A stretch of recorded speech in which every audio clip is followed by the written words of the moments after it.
ಪ್ರಕಾರ ಹೊಸ ವರ್ಷದ ಶುಭಾಶಯಗಳು ತಮ್ಮೆಲ್ಲರಿಗೂ. ಅದನ್ನ ಒತ್ತಿ ಹೇಳೋದಲ್ಲ, ಇಂಗ್ಲಿಷ್ ಕ್ಯಾಲೆಂಡರ್ನ ಪ್ರಕಾರ ಹೊಸ ವರ್ಷದ ಶುಭಾಶಯಗಳು ಅಂತ ಹೇಳಿ. ಗುಡ್ ಮಾರ್ನಿಂಗ್ ಸ್ನೇಹಿತರೆ. ಮಾತಾಡ್ಲಿಕ್ಕೆ ಅವಕಾಶಗಳು ಬಹಳ ಸಮಯ, ನಿಮ್ಮ ಸಮಯ ನಮ್ಮ ಸಮಯ.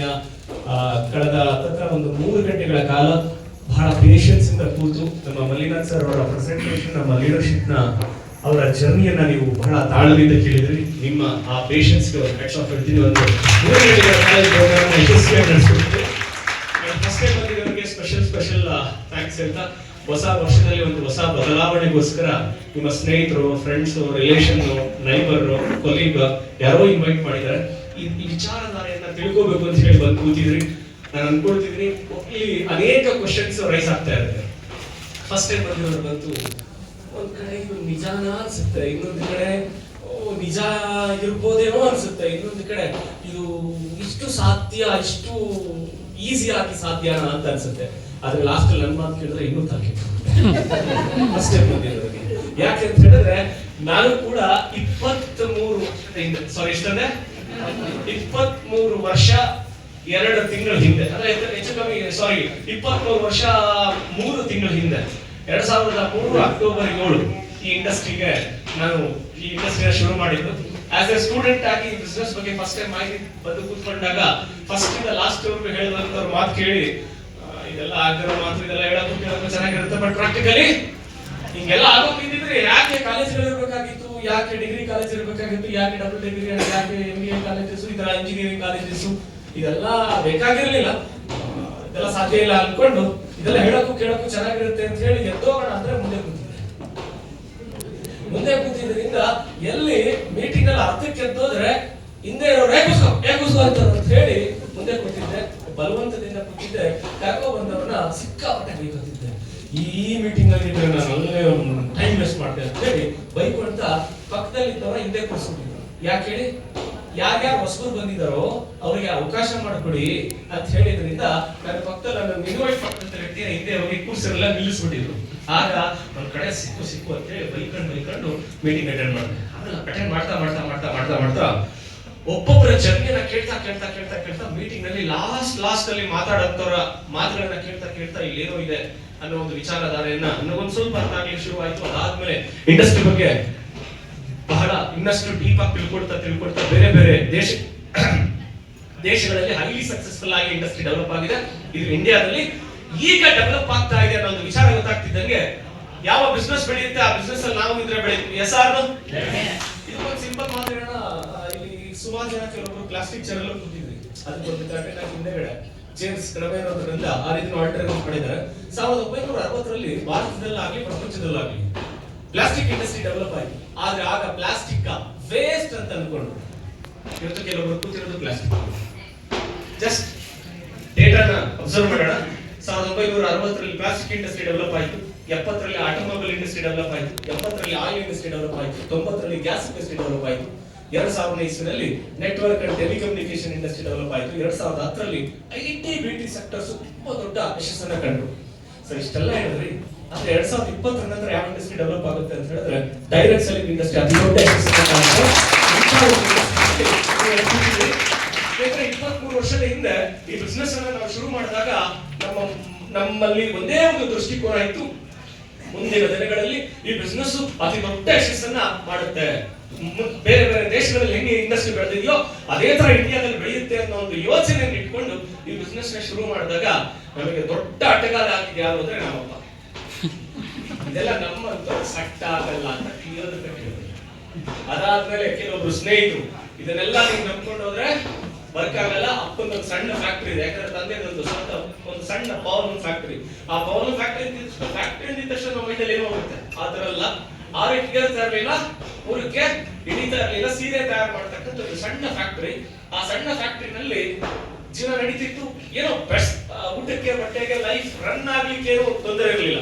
ಆದ್ರೆ ಒಂದು ಒಳ್ಳೆ ಲಕ್ಸುರಿ ಲೈಫ್ ನೋಡಿದ್ರೆ ಅಂತ ಲೈಫ್ ನಮಗೆ ಅಂತ ಯೋಚನೆ ಮಾಡಿದಾಗ ಇರಲಿ, ಒಂದಲ್ಲ ಒಂದಿನ ಬಂದೇ ಬರುತ್ತೆ, ನಮ್ ದಿನ ಅನ್ಕೊಂಡು ಕಾಂಪ್ರಮೈಸ್ ಅಲ್ಲಿ ಹೋಗ್ತಿದ್ದಾಗ ಯಾವಾಗ ಇಂಡಸ್ಟ್ರಿ ಬಗ್ಗೆ ಸ್ಟಡಿ ಮಾಡೋದು ತಿಳ್ಕೊಂಡು ನಾನು ಅನ್ನಿಸ್ಬಿಟ್ಟು ನಾನೇನ್ ಬಯಸ್ತಿದ್ದೀನೋ ಅದು ಇಲ್ಲಿ ನನಗೆ ಸಿಗ್ತಾ ಇದೆ ಅಂತ ಅನ್ಕೊಂಡೆ. ಯಾಕಂತ ಹೇಳಿದ್ರೆ ಯಾವಾಗ ಇಂಡಸ್ಟ್ರಿ ಬಗ್ಗೆ ತಿಳ್ಕೊಂಡ್ಮೇಲೆ ಬೇರೆ ಬೇರೆ ರಾಷ್ಟ್ರಗಳಲ್ಲಿ ಹೆಂಗ್ ಬೆಳೆದಿದೆ ಭಾರತದಲ್ಲೂ ಹಂಗೆ ಬೆಳೆಯುತ್ತೆ ಅನ್ಕೊಂಡು ನಾನು ಶುರು ಮಾಡ್ಬೇಕಾದ್ರೆ ಅಕ್ಕಪಕ್ಕದವರು ಸುತ್ತಮುತ್ತಲಿಯವರು ಬೇಡ, ಶುರುವಾಗಿದ್ದು ಮೊದಲು ಮನೆಯಿಂದ.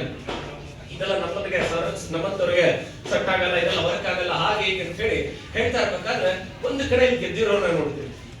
ತರಕಾರಿ ಮಾರೋರು ಗೆದ್ದಿದ್ರು, ಹಾಲು ಮಾರೋರು ಗೆದ್ದಿದ್ರು, IAS ಕ್ಯಾಡರ್ ನಲ್ಲಿ ಕೆಲಸ ಮಾಡ್ತಿದ್ದಂತವ್ರು ಗೆದ್ದಿದ್ರು, ಇಸ್ರೋದಲ್ಲಿ ಸೈಂಟಿಸ್ಟ್ ಆಗಿದ್ದಂತವ್ರು ಈ ಬಿಸ್ನೆಸ್ ನಲ್ಲಿ ಪಾರ್ಟ್ನರ್ ನಲ್ಲಿ ಇನ್ವಾಲ್ವ್ ಆಗಿದ್ರು. ಅವ್ರ missus as a lecturer, she is a lecturer, ಅವರ ಜಾಬ್ ಅನ್ನ ರಿಸೈನ್ ಮಾಡಿ ಇಂಡಸ್ಟ್ರಿ ನಲ್ಲಿ ಇದ್ರು.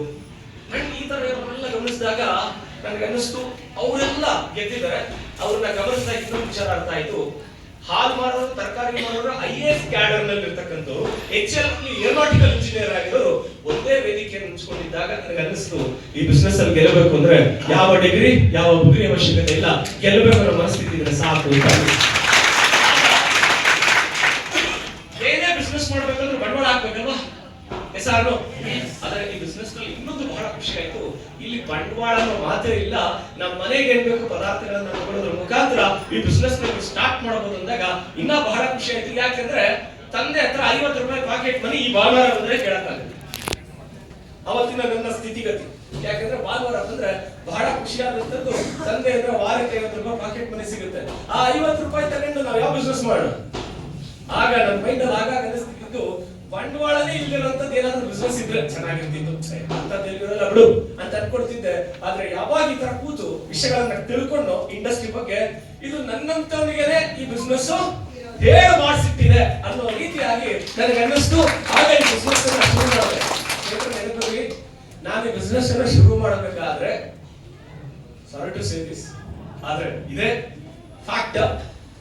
ಇವತ್ತು ಸ್ನಾನ ಮಾಡಬೇಕಾದ್ರೆ ತಲೆಗೆ ಏನ್ ಯೂಸ್ ಮಾಡ್ತೀರಿ ಅಲ್ವಾ? ಸಾರು ಫೇಸ್ಗೆ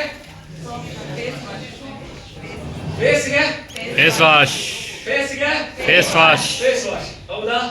ನಾನು ಈ ಬಿಸ್ನೆಸ್ ನ ಶುರು ಮಾಡಿದಾಗ ತಲೆಗೂ ಅದೇ, ದೇಹಕ್ಕೂ ಅದೇ.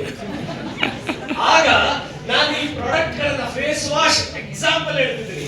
23 ವರ್ಷದ ಹಿಂದೆ ಫೇಸ್ ವಾಶ್ ತಗೊಂಡು ಜನಗಳ ಹತ್ರ ತಗೊಂಡು ಹೋದಾಗ, ಅಪ್ಪ ನೀನ್ ಎಲ್ಲಿದೀಯಾ, ಫಾರಿನ್ ಅಲ್ಲಿ ಇದೆಯಾ ಇಂಡಿಯಾದಲ್ಲಿ ಇದೆಯಾ? ನಾವು ಸೋಪ್ ಅನ್ನೇ ತಲೆಗೂ ಹಾಕ್ತಿವಿ, ಮಕ್ಕೂ ಹಾಕ್ತಿವಿ, ಅಂಡ್ ಓವರ್ ಆಲ್ ಇದು ನಮ್ಮ ಆಲ್ರೌಂಡರ್. ನೀನ್ ಎಲ್ಲೋ ಬೇರೆ ದೇಶದ್ದು ಅವರಿಗೆ ನಾನಾಗ ಎಕ್ಸ್ಪ್ಲೈನ್ ಮಾಡಬೇಕಾಗಿತ್ತು. ಇದು ಫೇಸ್ ವಾಶು, ಇದು ಇದನ್ನ ಹೆಂಗ್ ಬಳಸೋದು, ಆದ್ರೆ ಇದರ ಬಳಸುವುದರ ಪ್ರಯೋಜನವೇನು, ಇದರ ಗುಣಲಕ್ಷಣಗಳೇನು, ಇದರ ಪ್ರಾಮುಖ್ಯತೆ ಏನು ಅಂತ ಹೇಳಿ ಈಗ ಎಕ್ಸಾಮ್ ಬರೋದಲ್ಲಿ ಆಯ್ತಾ? ಆ ರೀತಿ ಡೀಟೇಲ್ಡ್ ಆಗಿ ಹೇಳಬೇಕಾಗಿತ್ತು. ನೀವು ನಿಮ್ಮ ಈ ಪ್ರಾಡಕ್ಟ್ ಪದಾರ್ಥನ ಬಳಸ್ತಾ ಹೋದ್ರೆ 40-50 ಆದ್ರೂ ನಿಮ್ಮ ಸ್ಕಿನ್ ಸುಕ್ಕಿಡಿಯಲ್ಲ. ಹಾಗಾಗಿ ಫಾರಿನ್ ಅಲ್ಲಿ ಇರೋರಿಗೆ ಯಾವ ರೀತಿ ಅವರ ಸ್ಕಿನ್ ಇದೆ, ನಮ್ಮಲ್ಲೂ ಹಂಗೆ ಮೇಂಟೈನ್ ಮಾಡಬೇಕು ಅಂದ್ರೆ ಈ ತರ ಪ್ರಾಡಕ್ಟ್ ಅನ್ನ ಬಳಸಬೇಕು ಅನ್ನೋ ಒಂದು ವಿಚಿತ್ರವಾದಂತ ಪರಿಸ್ಥಿತಿ. ಆಗ ಇನ್ನು ನನ್ನ ಬೆಂಗಳೂರಿನ ಒಂದು 20 ಕಿಲೋಮೀಟರ್ ದಾಟಿ ಯಾರನ್ನ ಈ ಬಿಸ್ನೆಸ್ ಬಗ್ಗೆ ಹೇಳಕ್ ಹೋದಾಗ ನಾನು ಪೇಸ್ಟ್ ಬಗ್ಗೆ ಎಕ್ಸ್ಪ್ಲೈನ್ ಮಾಡಕ್ ಹೋದ್ರೆ ಅವರು ನಾವ್ ಇನ್ನೂ ಬಹಳ ಹಿಂದಿದೀವಿ ಅಂತ ಹೇಳಿ ಗೋಪಾಲ ಅಂಗಡಿ ತಗೊಂಡು ಬರೋದು, ಪೌಡರ್ ತಗೊಂಡು ಬಂದಿರೋದು.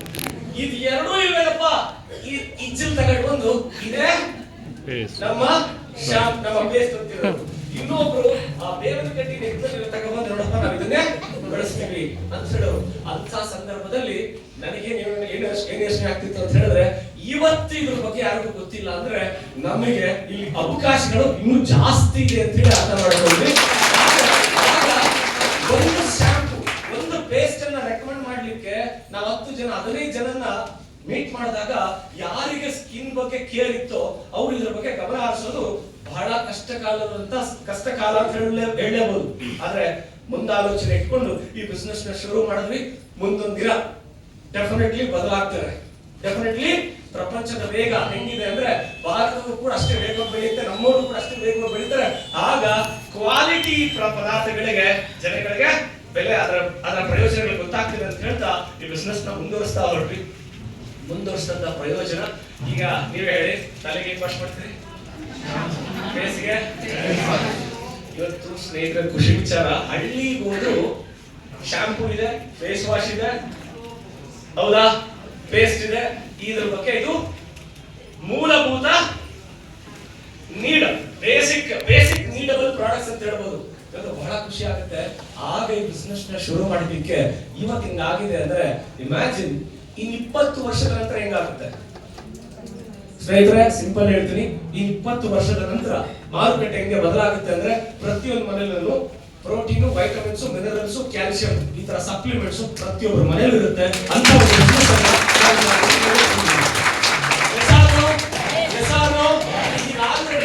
ಆಲ್ರೆಡಿ ಜನ ತಾನು ತಗೊಳ್ತಾ ಇರ್ತಕ್ಕಂಥ ಪದಾರ್ಥಗಳಲ್ಲಿ ಪ್ರೋಟೀನ್ ಇದೆಯಾ, ವಿಟಮಿನ್ಸ್ ಇದೆಯಾ, ಮಿನರಲ್ಸ್ ಇದೆಯಾ, ಕ್ಯಾಲ್ಸಿಯಂ ಇದೆಯಾ, ಫೈಟೋ ನ್ಯೂಟ್ರಿಯೆಂಟ್ಸ್ ಇದೆಯಾ, ಕ್ಯಾರೋಟಿನಾಯ್ಡ್ಸ್ ಇದೆಯಾ, ಒಮೆಗಾ 3 ಇದೆಯಾ ಅನ್ನೋ ಒಂದು ಗಮನವನ್ನ ಈಗ ಆಲ್ರೆಡಿ ಹರಿಸ್ತಿದ್ದಾರೆ. ಬಹಳ ಹೆಮ್ಮೆಯಿಂದ ಹೇಳ್ಕೊಳ್ತೀನಿ. ಅಂಡ್ ಗ್ರೇಟ್ ಥಿಂಗ್, ಇವತ್ತು ನಾವು ಜನಗಳಿಗೆ ಆರೋಗ್ಯವನ್ನ ಕೊಡ್ತಾ ಐಶ್ವರ್ಯವನ್ನ ಸಂಪಾದನೆ ಮಾಡೋ ದಾರಿ ತೋರಿಸ್ತಿದೀವಿ. ಜಸ್ಟ್ 12 ವರ್ಷದ ಹಿಂದೆ, 13 ವರ್ಷದ ಹಿಂದೆ, 2012 ಅಂದ್ರೆ ಈಗ 13 ವರ್ಷ, 13 ವರ್ಷದ ಹಿಂದೆ 14ನೇ ವರ್ಷ ಏನ್ ಸ್ಟಾರ್ಟ್ ಆಗ್ತಿದೆ. ಮಾರ್ಚ್ 1ನೇ ತಾರೀಕು ಬಂದ್ರೆ ನಾವು ಮೊದಲನೇ ಬಾರಿಗೆ ವೆಸ್ಟೀಜ್, ನನ್ನ ಬಾಯಿಂದ ಹಿಂಗೆ ಹೇಳಬೇಕಪ್ಪ, ಒಂದ್ ಸೆಕೆಂಡ್ ಗುಡ್ ಮಾರ್ನಿಂಗ್. ಮೊದಲನೇ ಬಾರಿಗೆ ವೆಸ್ಟೀಜ್ ನ ಶುರು ಮಾಡಿದಾಗ ಈ ಪದಾರ್ಥಗಳನ್ನ ಬಗ್ಗೆ ಹೇಳಕ್ ಕೊಟ್ಟಾಗ ಅನೇಕ ಜನ ಏನೋ ವೇಸ್ಟೇಜ್ ಅಂತ ಹೇಳ್ತಿದ್ರು. ಆದ್ರೆ ಅಂತ ಒಂದು ಮಾತು ಹೇಳ್ತಿದ್ದೆ, ಈ ಪದಾರ್ಥವನ್ನ ಬಳಸಿದ್ರೆ ನೀನ್ ಒಳಗಡೆ ಇರ್ತಕ್ಕಂಥ ವೇಸ್ಟೇಜ್ ಅನ್ನ ಹೊರ ಹಾಕ್ತಕ್ಕಂಥದ್ದೇ ನಮ್ಮ ವೆಸ್ಟೀಜ್ ಪದಾರ್ಥ ಅಂತ ಹೇಳ್ತಾ ಅನೇಕ ಜನ ಕಿಂಡಲ್ ಮಾಡ್ತಿದ್ರು. ಇದನ್ನ ತಗೊಂಡ್ರೆ ನಾನು ಹೊರಟೋದ್ರೆ ಅಂತ ಕೂಡ ಕಿಂಡಲ್ ಮಾಡ್ತಿದ್ರು. ಯಾಕೆ ಅಂತ ಹೇಳಿದ್ರೆ, ನೀ ಏನೋ ಇದನ್ನ ಫುಡ್ ಸಪ್ಲಿಮೆಂಟ್ ಅಂತೀಯಾ, ಇದು ನೋಡಿದ್ರೆ ಕ್ಯಾಪ್ಷನ್ಸ್ ಮಾತ್ರೆ ತರ ಇದೆ, ಇದನ್ನ ತಗೊಂಡ್ರೆ ಏನಾದ್ರು ಆದ್ರೆ ಹಾಗೆ ಹೇಗೆ ಅಂತ ಅನೇಕ ಕ್ವಶನ್ಸ್ ಬರ್ತಿದ್ರು. ಆದ್ರೆ ಅವ್ರ ಮುಂದೆ ಕೆಲವೊಬ್ಬರಿಗೆ ಜಸ್ಟ್ ಅವ್ರಿಗೆ ಕಾನ್ಫಿಡೆನ್ಸ್ ಬರ್ಲಿಕ್ಕೋಸ್ಕರ ಅವ್ರ ಮುಂದೆನೆ ಸ್ಪರ್ಲಿನ ಬಾಟ್ಲ್ ಓಪನ್ ಮಾಡಿ ಒಂದು ಕ್ಯಾಪ್ಸೂಲ್ ತಗೊಂಡು ಅವ್ರ ಮುಂದೆನೆ ಕನ್ಸ್ಯೂಮ್ ಮಾಡಿದಾಗ ಈಗಾದ್ರೂ ಡೌಟ್ ಹೋಯ್ತಾ ಅಂದ್ರೆ ಇಲ್ಲಿ ಆಗ ನಾನು ಒಂದು ಮಾತಾಡಿದೆ, ಜೀವನದಲ್ಲಿ ಡೌಟ್ ಇರ್ಬೋದಂತೆ, ಡೌಟೇ ಜೀವನ ಆಗಿರ್ಬಾರ್ದಂತೆ. ನೋಡಪ್ಪ, ಡೌಟ್ ಇರ್ಲಿ, ಆದ್ರೆ ಡೌಟೇಶ್ವರನಾದ್ರೆ ನಿನ್ ಜೀವನದಲ್ಲಿ ಮುಂದುವರಿಯಕ್ಕಾಗಲ್ಲ ಅಂತ ಹೇಳ್ತಾ ಅವ್ರಿಗೊಂದು ಡೈಲಾಗ್ ಹೊಡಿತಿದ್ದೆ. ಡೌಟೇಶ್ವರನ್ ಯಾವತ್ತೂ ಕೋಟ್ಯಾಧೀಶ್ವರನಾಗಲ್ಲ, ಕೋಟ್ಯಾಧೀಶ್ವರನ್ ಯಾವತ್ತೂ ಡೌಟೇಶ್ವರನ್ ಆಗ್ಲಿಕ್ಕೆ ಸಾಧ್ಯ ಇಲ್ಲ. ಈ ಪದಾರ್ಥಗಳನ್ನ ಬಳಸಿದ್ರೆ ಆರೋಗ್ಯ ಸಿಗುತ್ತೆ, ರೆಕಮೆಂಡ್ ಮಾಡಿದ್ರೆ ಐಶ್ವರ್ಯ ಸಿಗುತ್ತೆ ಅಂತ ಹೇಳ್ತಾ ಬಳಸಿದ್ರೆ ರೆಕಮೆಂಡ್ ಮಾಡಿದ್ರೆ ಐಶ್ವರ್ಯ ಅಂತ ಹೇಳ್ತಾ ಅವ್ರಿಗೊಂದು ಮಾತು ಹೇಳ್ತಾ ಇದ್ದೆ. ನೀನ್ ಈ ಪದಾರ್ಥವನ್ನ ಈಗ ಬಳಸಲಿಲ್ಲ ಅನ್ಕೋ, ಈ ಬಿಸ್ನೆಸ್ ಹೆಂಗ್ ಮುಂದಕ್ಕೆ ಹೋಗ್ತಾ ಹೋಗ್ತಾ ಹೋಗ್ತಾ ಹೋಗ್ತಾ ಹೆಂಗ್ ಹೋಗುತ್ತೆ ಅಂತ ಹೇಳಿದ್ರೆ ಮುಂದಿನ ದಿನಗಳಲ್ಲಿ ಕರ್ನಾಟಕದಾದ್ಯಂತ, ಭಾರತದಾದ್ಯಂತ ಯಾವ ರೀತಿ ಬಿಸ್ನೆಸ್ ಸ್ಪ್ರೆಡ್ ಆಗುತ್ತೆ ಅಂತ ಹೇಳಿದ್ರೆ ಆಡುಮುಟ್ಟದ ಸೊಪ್ಪಿಲ್ಲ, ರಾಜವಾಡದ ಪಾತ್ರವಿಲ್ಲ, ವೆಸ್ಟೀಜ್ ರೀಚ್ ಮಾಡೋದ ಹಳ್ಳಿನಿಲ್ಲ, ಆ ಲೆವೆಲ್ಗೆ ಈ ಬಿಸ್ನೆಸ್ ಎಕ್ಸ್ಪಾನ್ಷನ್ ಆಗುತ್ತೆ. ಹೊರಟಾಗ ಕಂಪನಿಯಿಂದ ಫಸ್ಟ್ ಮಂಚೆ 14,000 ಬಂತು, ಹಾಗೆ 34,000 ಬಂತು, ಹಾಗೆ 69,000 ಬಂತು. ಬರ್ತಾ 87, 88, 89 ಈ ಕಂಪನಿ ಜಾಯಿನ್ ಆಗಿದ 9ನೇ ತಿಂಗಳು ನಾನು ಡ್ರಾ ಮಾಡೋದಂತ ಲಾಸ್ಟ್ ಹೈಯೆಸ್ಟ್, ಅಂದ್ರೆ 9ನೇ ತಿಂಗಳು ಡ್ರಾ ಮಾಡೋದಂತ ಹೈಯೆಸ್ಟ್ ಚೆಕ್ 1,69,000 ಆದ್ರೆ ಲಾಸ್ಟ್ ಹೈಯೆಸ್ಟ್ ಸಿಗೋ ಬಹಳ ಕರೆಕ್ಟ್ 42 ಲಕ್ಷ. ಅದ್ರ ಮುಖಾಂತರ ವೆಸ್ಟೀಜ್ ಮುಖಾಂತರ ಇದೆಲ್ಲ ಸಂಪಾದನೆ ಮಾಡಬೇಕು ಅನ್ಕೊಂಡು ಅದಕ್ಕೂ ಮೀರಿ ಏನಂದ್ರೆ ಜಸ್ಟ್ ಈ ಬಿಸ್ನೆಸ್ ಮುಖಾಂತರ 23 ವರ್ಷ 3 ತಿಂಗಳಿಂದ ಈ ಬಿಸ್ನೆಸ್ ನ ಸ್ಟಾರ್ಟ್ ಮಾಡಿದಾಗ 2,000 ರೂಪಾಯಿ ಬಂದ್ರೆ ಸಾಕು ಅಂತ ಬಂದಂತ ವ್ಯಕ್ತಿಗೆ ಇವತ್ತು ಕೋಟಿಗಟ್ಟಲೆ ಟ್ಯಾಕ್ಸ್ ಪೇ ಮಾಡತಕ್ಕಂತ ಅವಕಾಶ ಈ ಬಿಸ್ನೆಸ್ GST ಆಲ್ಸೋ ಕೋಟಿಗಟ್ಟಲೆ ಟ್ಯಾಕ್ಸ್ ಪೇ ಮಾಡತಕ್ಕಂತ ಕೆಪಾಸಿಟಿ ಕೊಡ್ತು. ಒಂದು ಲಕ್ಸುರಿ ಲೈಫ್ ಅನ್ನ ಈ ಬಿಸ್ನೆಸ್ ಕೊಡ್ತು. ಕಾರ್ ಅನ್ನೋದಕ್ಕಿನ ಕಾರ್ಗಳು, ಫಾರಿನ್ ಟ್ರಿಪ್ಗಳು ಅಂಡ್ ಲೈಫ್ ಅಲ್ಲಿ ಏನೇನು ಬೇಕೋ ಅದೆಲ್ಲ ಈ ಬಿಸ್ನೆಸ್ ಮುಖಾಂತರ ಸಿಕ್ಕಿದೆ. ಒಂದೇ ಮಾತ್ರ ಹೇಳಲಿಕ್ಕೆ ಇಷ್ಟಪಡ್ತೀನಿ, ಇವತ್ತು ಬಹಳ ಹತ್ರದಲ್ಲಿರೋರು, ಸ್ನೇಹಿತರು, ಕೆಲವರು ರಿಲೇಷನ್ಸ್ ಹುಡುಗರೆಲ್ಲ ಹೇಳ್ತಾರೆ ಅದೃಷ್ಟ ಚೆನ್ನಾಗಿತ್ತು, ಹಣೆ ಬರ ಚೆನ್ನಾಗಿತ್ತು, ಅದಕ್ಕೆ ಹಿಂಗಾದೆ ಅಂತ. ನೀವೆಲ್ಲ ಒಂದು ವಿಷಯ ಗೊತ್ತಿರಲಿ, ಈ ಬಿಸ್ನೆಸ್ ನಾನು ಶುರು ಮಾಡಿದಾಗ 2003 ಈ ಬಿಸ್ನೆಸ್ ನಲ್ಲಿ ಕರೆಕ್ಟ್ ಆಗಿರೋ ಪ್ಲಾಟ್ಫಾರ್ಮ್ ನ ಆಯ್ಕೆ ಮಾಡಿಕೊಳ್ಳಲಿಕ್ಕೆ 2003ರಿಂದ 2012 ಸರ್ಕಸ್ ಮಾಡಿದೆ. ಆದ್ರೆ ಒಂದೇ ಒಂದು, ಈ ಇಂಡಸ್ಟ್ರಿ ಬಿಟ್ಟು ಆಚೆ ಹೋಗ್ಬಾರ್ದು ಅಂತ ಯೋಚನೆ ಮಾಡಲಿಲ್ಲ. ಏನಂದ್ರೆ ಇಂಡಸ್ಟ್ರಿ ಬಿಟ್ಟು ಆಚೆ ಹೋಗ್ಲಿಕ್ಕೆ ಯೋಚನೆ ಮಾಡಲಿಲ್ಲ. ಇಂಡಸ್ಟ್ರಿ ಬೆಸ್ಟ್ ಇದೆ, ಆದ್ರೆ ರೈಟ್ ಕಂಪನಿಯನ್ನ ಸರ್ಚ್ ಮಾಡಬೇಕು ಅಂತ ಹೇಳ್ತಾ ಆ ರೈಟ್ ಕಂಪನಿ ಸಿಗ್ಲಿಕ್ಕೆ ನನಗೆ 9.5 ವರ್ಷ ಸಮಯ ತಗೊಳ್ಳಿತು. ಯಾವಾಗ ಬೆಸ್ಟ್ ಸಿಕ್ತೋ ಅಲ್ಲಿಂದ ತಿರುಗಿ ನೋಡೋ ಮಾತೇ ಇಲ್ಲ. ನಾವು ನಮ್ಮ ಟೀಮ್ ನ ಲೀಡರ್ಶಿಪ್ ಎಲ್ಲರೂ ಕೂಡ ಯಶಸ್ಸನ್ನ ಒಂದು ರೆವಲ್ಯೂಷನ್ ಆಗಿ ಕ್ರಿಯೇಟ್ ಮಾಡಿದ್ವಿ. ಅಫ್ಕೋರ್ಸ್ ಡೈರೆಕ್ಟ್ ಸೆಲ್ಲಿಂಗ್ ಇಂಡಸ್ಟ್ರಿನಲ್ಲಿ ಬಹಳ ಹೆಮ್ಮೆಯಿಂದ ಹೇಳ್ಕೊಳ್ತೀನಿ, ಇವತ್ತು ದಕ್ಷಿಣ ಭಾರತದಲ್ಲೇ ನಾವು ಬಿಲ್ಡ್ ಮಾಡಿದಂತ ಟೀಮ್ ದಕ್ಷಿಣ ಭಾರತದಲ್ಲೇ ನಾವು ಒನ್ ಮಾಡಿ ಹೋಮ್ ಮೀಟಿಂಗ್ ಮಾಡಿ ಫಾಲೋ ಅಪ್ ಮಾಡಿ ಬಿಲ್ಡ್ ಮಾಡಿದಂತ ಟೀಮ್ ಇವತ್ತು ಕಂಪನಿಯ 70% ಟರ್ನ್ ಓವರ್ ಅನ್ನ ಬಿಲ್ಡ್ ಮಾಡ್ತಾ ಇದೆ ಅಂತ ಹೇಳ್ಕೊಳ್ಳಿಕ್ಕೆ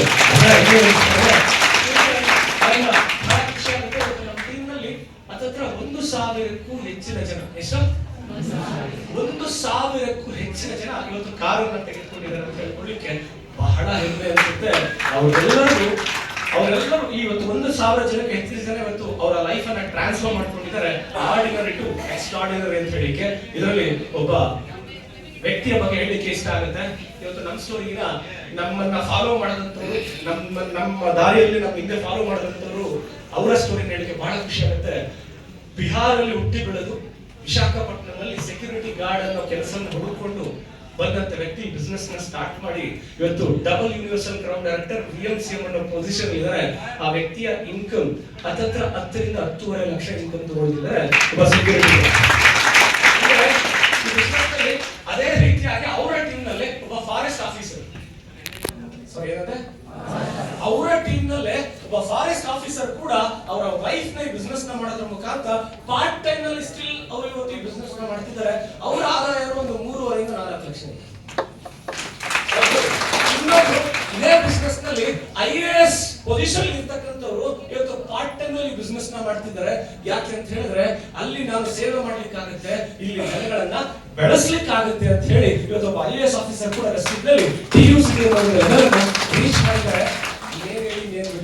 20 ವರ್ಷದ ಹಿಂದೆ 23 ವರ್ಷದ ಹಿಂದೆ ನೇರ ಮಾರುಕಟ್ಟೆ ಅಂತ ಹೇಳಿದಾಗ ಇದು ನಮ್ಮಂತರ ಸೆಟ್ ಆಗಲ್ಲ ಅಂತಿದ್ವಿ.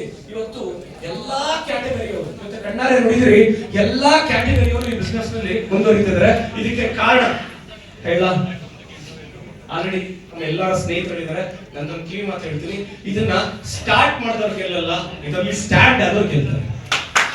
ಈ ಬಿಸ್ನೆಸ್ ಸ್ಟಾರ್ಟ್ ಮಾಡಿದವ್ರು ಗೆಲ್ಲಲ್ಲ, ಆದ್ರೆ ಈ ಬಿಸ್ನೆಸ್ ನ ಯಾರು ಸ್ಟ್ಯಾಂಡ್ ಆಗ್ತಾರೆ, ಈ ಬಿಸ್ನೆಸ್ ನಲ್ಲಿ ಜಸ್ಟ್ ಒಂದು 5 years ನಾನು ಈ ಬಿಸ್ನೆಸ್ ನಲ್ಲಿ ನಿಂತ್ಕೊಳ್ತೀನಿ ಅಂತ ಅನ್ಕೊಳ್ತಾರೆ, ಅವರು ಅತಿ ದೊಡ್ಡ ಯಶಸ್ಸನ್ನ ಕಾಣ್ತಾರೆ ಅಂತ ಹೇಳ್ತಾ ನನ್ನ ಮಾತು ಮುಗಿಸ್ತಾ ಡೈರೆಕ್ಟ್ ಸೆಲ್ಲಿಂಗ್ ಇಂಡಸ್ಟ್ರಿ ನಲ್ಲೇ ಅತಿ ಹೆಚ್ಚು ರೆಕಾರ್ಡ್ ಬ್ರೇಕ್ ಅನ್ನ ಕ್ರಿಯೇಟ್ ಮಾಡಿದಂತ ರೆಕಾರ್ಡ್ ಅನ್ನ ಸೃಷ್ಟಿಸತಕ್ಕಂತಹ ಪ್ರೆಸ್ಟೀಜ್ಗೆ ನಾನು ಥ್ಯಾಂಕ್ಸ್ ಹೇಳ್ತಾ, ಇನ್ನು ಸಾಕಷ್ಟು ಜನ ಈ ಬಿಸ್ನೆಸ್ ನಲ್ಲಿ ಬೆಳಿಲಿ, ನಮ್ಮ ಹಾಗೆ ಬೆಳಿಲಿ, ನಮಗಿನ ದೊಡ್ಡ ಮಟ್ಟಕ್ಕೆ ಬೆಳಿಲಿ ಅಂತ ಹೇಳ್ತಾ ಅಂತ ಅವಕಾಶನ ಕ್ರಿಯೇಟ್ ಮಾಡಿದಂತ ಮಿಸ್ಟರ್ ಗೌತಮ್ ಬಾಲಿ ಅವರಿಗೆ ನಾನು ಥ್ಯಾಂಕ್ಸ್ ಹೇಳ್ತಾ, ಥ್ಯಾಂಕ್ ಯು.